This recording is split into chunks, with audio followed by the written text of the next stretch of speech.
isyung pampolitika at pamahalaan, pag-usapan po natin yan. Ako po si Tonet Orejas, ang inyong makakasama dito sa Hamon, Central Luzon. Sa sesyon ng Provincial Board of Zambales, nitong 1 ng Agosto, pinagtibay ang isang resolusyon laban sa pagtatayo ng coal-fired thermal power plant project sa Sitio Naglatore, Barangay Kawag, Subic, Zambales. Kasunod nito ay tumugon ng pagtutol ang mga lokal na pamahalaan ng Subic at Olongapo. Nitong Lunes, ika-29 ng Agosto, sa isang pambihirang senaryo at marahil sa kauna-unahang pagkakataon, nagkaisa at nagkapit-bisig kahit ang magkakalaban sa politika at iba't ibang sektor doon para tutulan ang itinatayong coal-fired thermal power plant. Kasama ang pamahalaang panlalawigan at lokal ng pamahalaan ng Subic at Olongapo, umalingaw-ngaw ang nagkakaisang tinig ng mamamayan. Hindi raw sila payag na patakbuhin sa kanilang lugar ang mapaminsalang coal-fired power plant. Sa isang resolusyon na rin na isinumiti ni Akbayan Party List Walden Bello sa Kamara upang busisiin ang umano'y mga butas sa nilagdaang kasunduan kaugnay ng proyekto ay nakakahain na po. Pero may kapangyarihan pa ba ang panlalawigan at mga lokal na pamahalaan ng Zambales para ipahinto ang pagtatayo ng planta?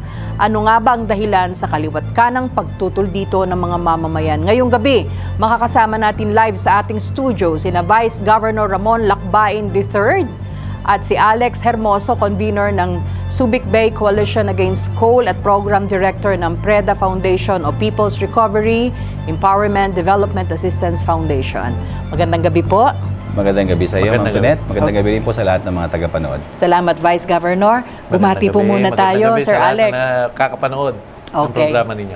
First time si Sir Alex dito sa Hamon, Central Luzon. Si Vice Governor po ay aming suki para tuwing naglilinaw ng issue dyan sa lugar nyo sa Zambales. So, mga kaibigan, ito pong nagaganap ngayon sa Subic o particular po sa lalawigan ng Zambales ay mayroon hong kakaibang dating. Kaya nasabi nga po namin kanina, yung nag-iipong mukhang tinipon nito yung mga political leaders natin dyan sa Zambales.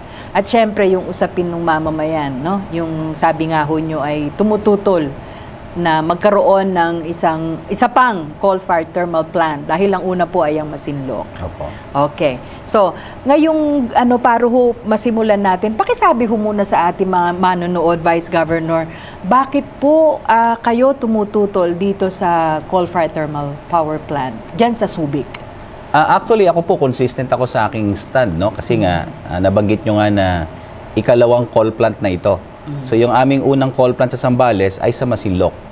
At noong mga panahon na yan ay isinusubo din sa amin sa Zambales, board member ako ng Zambales noon.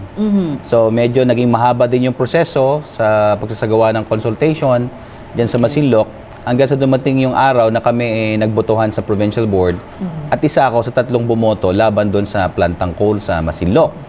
At hindi naman ako nagkamali sapagkat makalipas ang maraming taon, napatunayan ko na talagang hindi naman ito direktang nakakatulong para magkaroon kami ng mga karagdagang negosyante sa Zambales. Sapagkat nung isinusubo sa amin to, sabi magkakaroon daw kami ng mga karagdagang mga investors kasi nandyan na yung kuryente sa amin.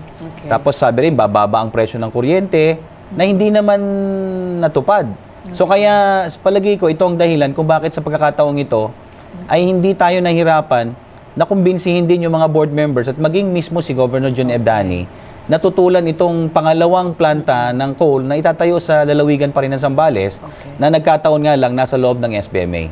Okay. So, yun hong mga lokal natin na leader, halal na leader dyan sa Zambales, may karanasang pinagbatayan. Ito nga pong sa Masinloc, coal-fired thermal plant. Tama po. Katunayan, yung pong Masinloc, may plano sila na mag-expand pa.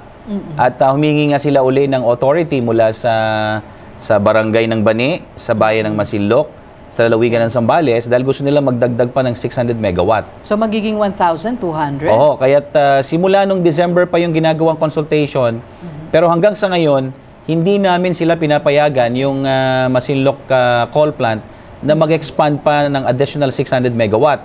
Hanggang sa ito ngang issue ng planta ng coal sa Subic Bay, ay dinala ko sa Sangguniang Panlalawigan sapagkat nagsimula nga usapan dito 2006 eh.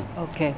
So, from 90 panahon pa ho ni FBR yung Masinloc, tama Sir Alex, ano? Tama, Tapos meron kayo ngayong ikalawang namimintong coal-fired thermal plant.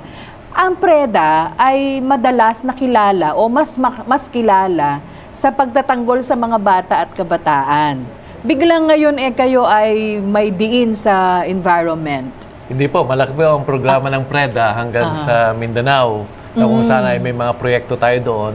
Hindi lamang sa kalikasan, kundi sa karapatang pantao, lalong-lalo na, at ganoon din sa mga magsasaka. Okay. Kaya sa koalisyon ng mga NGOs naman dito sa aming lugar, sa Zambales at Olongapo, dahil ako nga po ang convener ng Olongapo, Zambales Civil Society Network, minarapat naming dalhin yung issue sa larangan ng usapin ng mga NGOs sa usapin ng human rights. Okay. Yung usapin sa kalikasan, yung usapin sa kalusugan. Okay. At yung mga ganyang usapin ay talagang hindi na pinagdidebatihan dahil malinaw naman na ang coal power plant ay talagang masama sa kalusugan ng tao. Okay. Pero ang sabi ho ng gobyerno, lately po, itong pamunuan natin, itong administrasyong Aquino, ini-endorso po niya ang coal-fired thermal plant. Alam niyo, sa pakiwari namin, hindi naman kasi nakapaligid lamang kay Presidente yung mga taong tunay na nakakaalam sa mga sitwasyon na nangyayari sa bawat coal power plant. Okay. So, kung meron man lumalason sa kanyang isipan o hindi nasasabi ang mga katotohanan na nangyayari, katulad ng pag-i-issue ng ECC na anomalous, hindi po nakakarating sa kanya.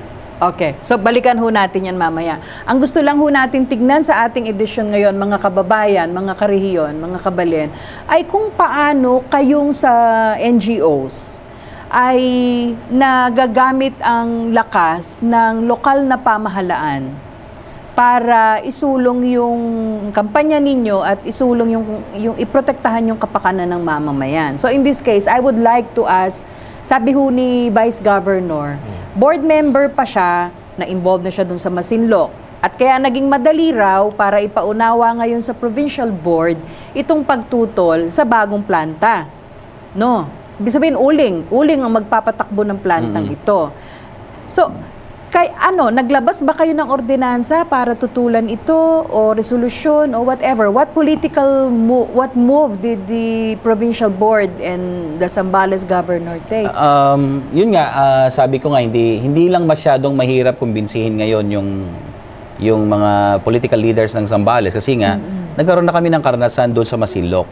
Kaya nga, di ba, sabi ko nga, ayaw namin silang payagan na mag-expand kasi ang nangyari, yung mga pinangako nila doon sa Memorandum of Agreement na nilagdaan ng NAPOCOR dati na ngayon ay AES na, pagkatapos yung barangay, munisipyo, lalawigan, marami po doon ang hindi natutupad. AES means isang American company po yan. Okay. Tapos, actually, ang nangyari po, kaya nakarating sa provincial board yan, siguro baka nagtataka yung iba, bakit ngayon lang? Samantalang 2006 pa pinag-uusapan yan. Oo. Ako naman, noong mga panahon na yon, ay papaalis na ako bilang Vice Governor ng Zambales kasi nga, hindi ako pinalad doon sa aking tinakbuhan noon. At nag-attend ako minsan ng sesyon ng Sangguniang Bayan at doon ko nalaman nung mga bandang 2007 na yon na merong plano na magtayo ng planta sa Subic. Okay. And to think na ako yung isang provincial official, at hindi and yet mo alam. I'm not aware that there is a plan to establish a coal plant within Subic, inside SBMA.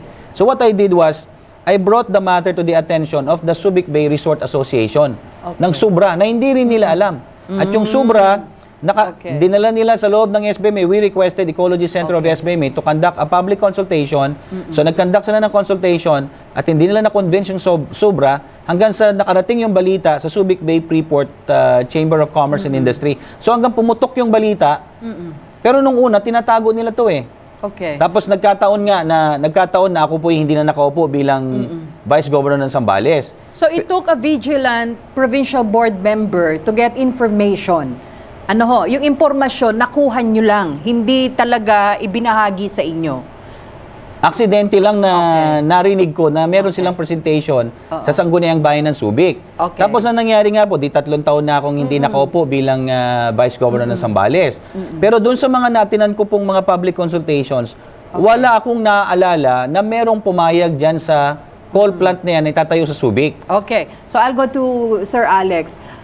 Kayo ho sa consortium, Civil society, yes. okay, ng civil society groups and NGOs, ano ho ang ginawa ninyo para ang lokal na pamahalaan naman ay tumulong sa inyong kampanya?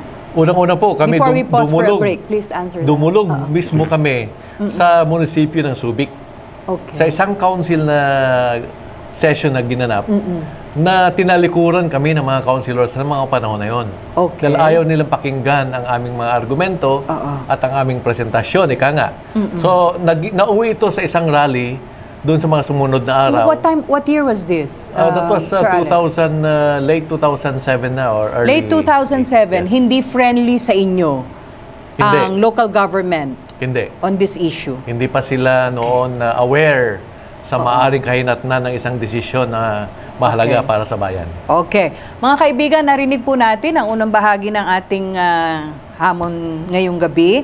Sa ating pong pagbabalik, alamin naman natin, may kinalaman ho ba mga political differences ng mga personality dyan sa Zambales? Alam nyo naman po ito'y lugar ng mga magsaysay, no? At itong si Vice Governor naman ay bagong dugo, no? Hindi galing sa isang traditional na pamilya, hindi Gordon, hindi magsaysay. Okay, malaman natin kung may kinalaman po yan dito sa pag-usad ng laban o hindi pag-usad ng laban sa planta. Okay, wag ho kayong aalis, babalik ang Hamon Central Luzon.